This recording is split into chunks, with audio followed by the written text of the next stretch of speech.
Hey YouTube. So I got the grill all the white painted, and I got the white painted on the hood. So everything has actually come on really good on this thing. I wanted to come out and address a few issues that I had on this on the last time that I took it for its little first maiden voyage.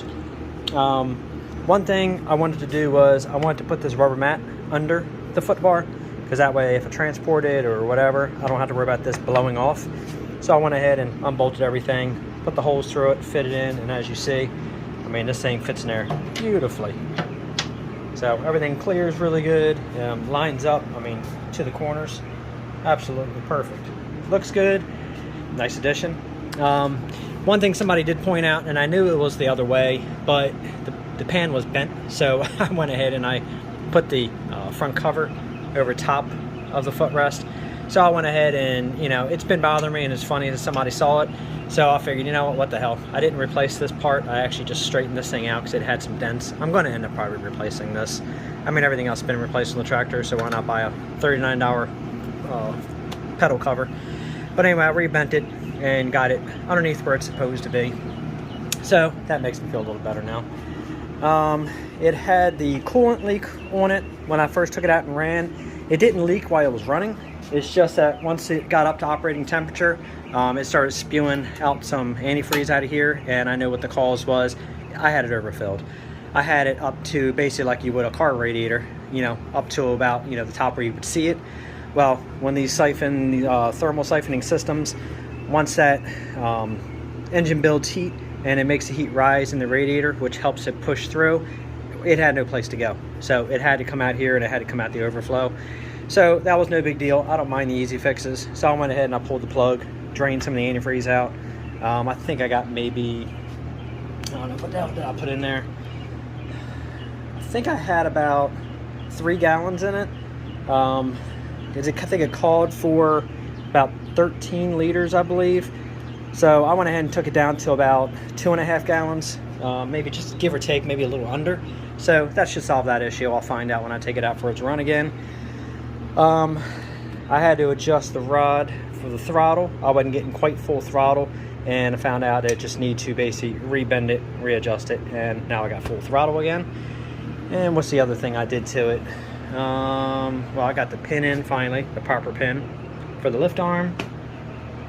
Still nobody has noticed the parts that we actually made for this tractor that didn't come with the tractor, and I'm still curious to see if anybody can pick out what parts that were made. That's on here. I can actually go ahead and take this tape off now because the lift arm's not gonna come down anymore. But everything came out really nice on the tractor. Looks really good. So we're gonna go ahead and fire it back up. I also had to adjust the valves. That's what I had to do. Figured the valves haven't been adjusted since the engine's been built. So I finally got it warm, checked the valves, a couple of them were out. So I got them back in. And let me go ahead and connect this battery. Everything looks good. As soon as I'm done and I'm happy with everything, I'm gonna go ahead and put the lid on there because I got that too. I did one of these boxes. They don't have these brackets bent exactly correct, so this was a little tight. So it was coming down and it was actually hitting the rod for the left touch controls. So I went ahead and I bent this bracket up a little bit, so now it has clearance underneath there like it's supposed to. Other than that, that's about it. Everything else on the tractor has been working really good. Let me do the shifter handshake. We're in neutral. Pull the switch. I haven't started it since I adjusted the valves, so let's find out how it sounds. So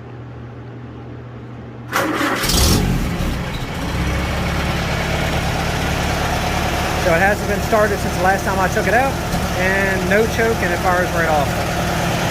Definitely sounds much better, much quieter.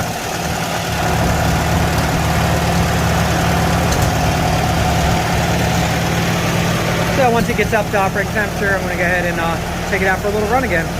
But so far, everything came out great. All I got to do is go ahead and put on the... yeah, she sounds really good. All I got to do is get the sheet metal put back on now. So once the white paint's dry, I'm going to take a couple days for that to dry. Just so that way I can put the tape around, tape off all the lines, and go ahead and spray it with the red next and shoot the clear on it. And it's almost scary to say, this A is pretty much done. Never thought I'd get to that point. So The only other thing I think I'm going to go ahead and build for it is, I know I can buy the steps to come off of here, but I think I'm going to go ahead and I'm going to build my own step, just to make it easier climbing up on this tractor, because I just don't want, if say somebody else takes it for a ride, I don't want somebody to, you know, put the foot there, grab hold of the steering wheel, give it a yank, and keep putting stress on that arm like they have through the years. This one, I welded the hell out of it, inside, outside, all the way around, so I know this isn't going to break again. I just don't want to have any issues, so I'm going to go ahead and take care of that with a step. Other than that, she's looking good. She's sounding good. I got some decals on it finally.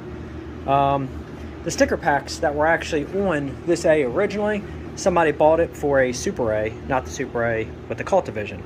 I'm not sure why there's a difference between the sticker packs, but there is. And it seems like the Super A comes with the sticker that goes for the oil level, has the air cleaner sticker. I think there's another sticker that goes back here somewhere for the PTO. And then this sticker obviously comes on the Cult Division, so I'll put that on the seat like it's supposed to. Got the stickers, everything on the dash, everything's looking nice. But yeah, it's odd that some of the stickers don't come with the Super A Cult Division pack for the different year versus what they do for the standard Super A. It's got me stumped why, but you know, I don't know if I should go ahead and just get the sticker and put the oil level sticker on there anyway or not. I haven't really seen enough definitive pictures of Super A's to see if it is or isn't supposed to have that one on there. But that was about it. I just wanted to give a quick little rundown on some of the little odds and ends I took care of on here. Really the last thing to do to this thing is I'm going to go ahead and grease everything up really good. I'm going to probably go ahead and for this one I'm going to use the corn head grease to grease everything up.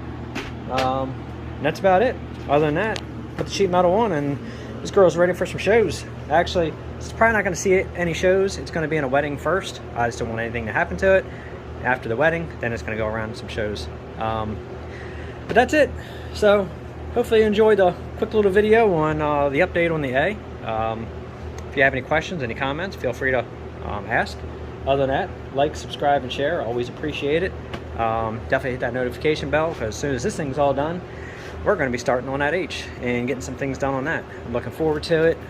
This one here is going to come out of this shed. It's going to go into the our shop, which is climate controlled and covered up, and then the H is going to come into here, and then we're going to start working on we're probably going to drop the belly pump, and I'm going to go ahead and adjust the clutch. I'm going to see if maybe the pressure plate is wrong on it, the fingers, the throw-out bearing. I got to figure out exactly why it's grinding. It doesn't grind when it's throttled way down. As soon as you throttle it up a little bit, it grinds changing gears, so no big deal. I know I'll get it straightened out. Got this one straightened out. And then we're going to go ahead and do brakes on it, because it definitely needs brakes, and do an oil change and small tune-up. And that's probably going to be about it for that one until after the season, because I got a lot going on this year.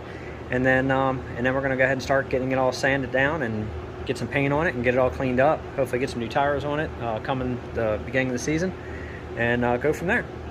So other than that, thank you for watching, and again, hit that notification bell, like, subscribe, and share. Thanks for watching.